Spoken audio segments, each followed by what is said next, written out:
Muy buenas, soy Yai y esto es Pergamino Infinito.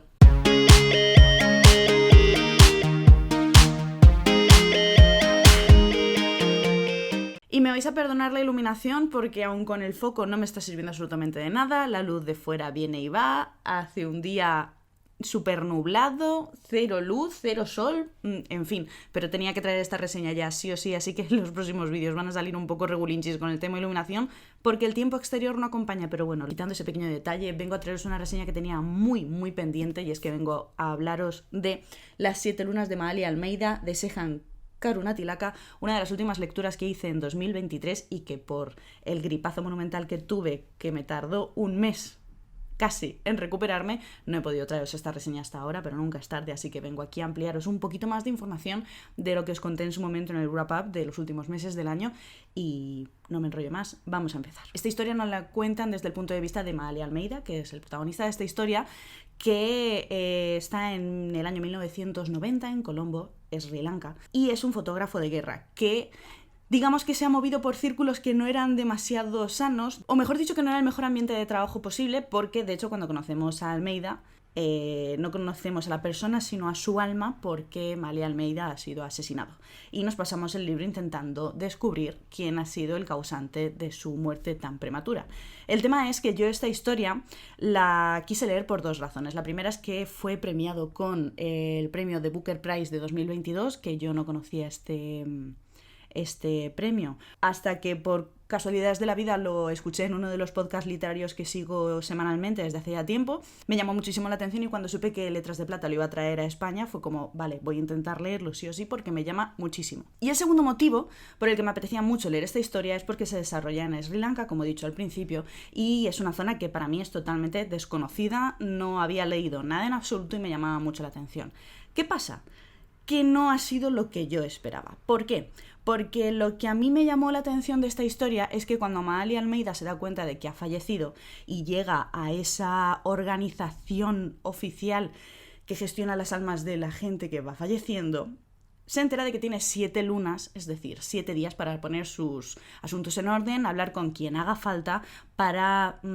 arreglar un poco sus asuntos antes de que su alma se tenga que ir al más allá, porque no puede quedarse danzando por la tierra como si no hubiera un mañana. No es posible, por mucho que quieran, no es posible. Entonces, a mí lo que me llamaba es ese mundo fantástico, onírico, no sé muy bien cómo explicarlo, que era cuando el alma se separa del cuerpo y cómo tiene que gestionarlo todo para poder irse en paz, nunca mejor dicho. ¿Qué pasa? Que las primeras 100 páginas, 120 de estas casi 480 páginas creo que tiene el libro, nos habla precisamente de eso, de cómo Maali se despierta, descubre su situación actual, se asusta muchísimo y dice, bueno, ¿y ahora qué hago yo con mi vida? Porque yo tenía unos planes y he dejado de cada marrón en la tierra, que esto alguien lo tendrá que gestionar y alguien tendrá que saber por qué me he muerto. Porque no me he muerto yo, me han matado, entonces es como a ver cómo gestionamos todo esto. Esas primeras 100 páginas me las bebí. Literalmente, una noche que al día siguiente tenía que madrugar mucho para irme a trabajar, se me pegó la hora leyendo porque no podía despegarme de las páginas y fue como, ojo qué ganas tenía de leerme esta historia y qué bien me está sentando. Bueno,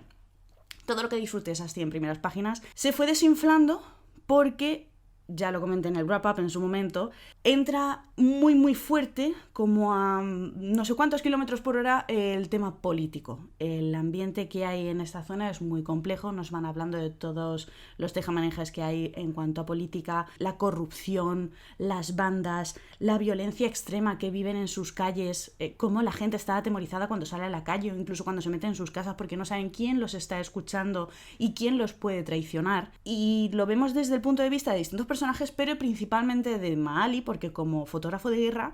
ha visto demasiadas cosas. Cosas que le habían encargado por su trabajo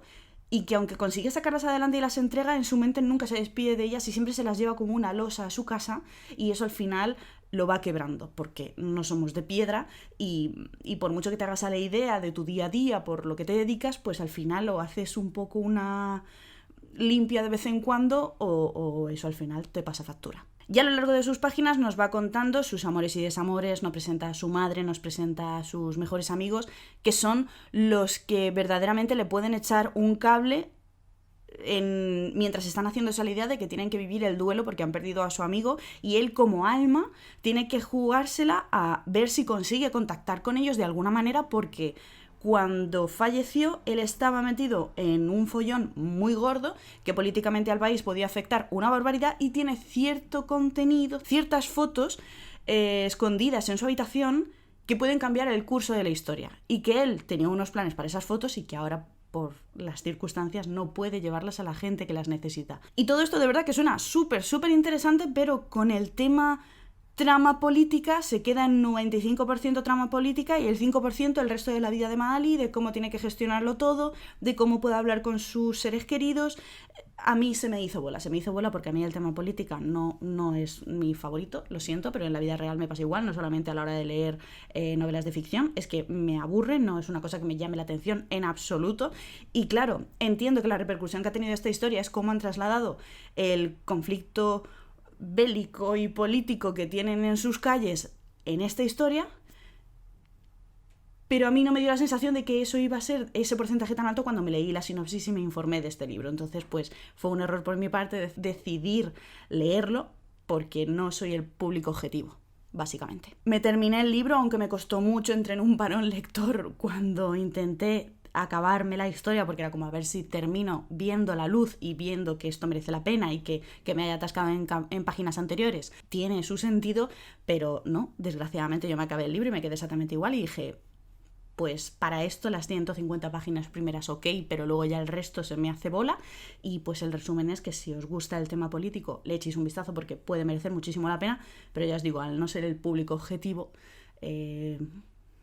a mí se me ha hecho bastante complicada su lectura. Ha sido un libro muy angustioso que en ese aspecto lo valoro porque está muy bien escrito, porque te transmite la angustia que están viviendo los personajes. Pero es que me acuerdo y de verdad que es difícil, muy difícil. Y poco más os puedo contar, que no sé si el autor publicará alguna cosilla más, pero si tiene que ver con este estilo, seguramente yo no pruebe a leerlo otra vez porque no me gustan este tipo de historias, pero os recalco que si os llama el tema político puede ser un librazo, porque he visto reseñas de todo tipo y sobre todo de gente que le flipa el tema política y que han dicho, bueno, esto es lo más, así que si os gusta ese tipo de historias, este puede ser vuestro libro. Y si no, pues aquí vengo yo a pediros, por favor, historias que estén desarrolladas, ambientadas en la zona de Sri Lanka. Si conocéis alguna y que no tenga que ver con todo esto, me la dejéis en comentarios porque sigo teniendo curiosidad por descubrir cosas de la cultura de ese ambiente, de todo eso, porque aquí creo que no he terminado de verlo, de disfrutarlo y me quedo con las ganas de descubrirlo. Así que nada, espero que os haya gustado la reseña, dejadme en comentarios si alguno os lo habéis leído y qué os ha parecido esta historia y nada, nos vemos en el siguiente vídeo.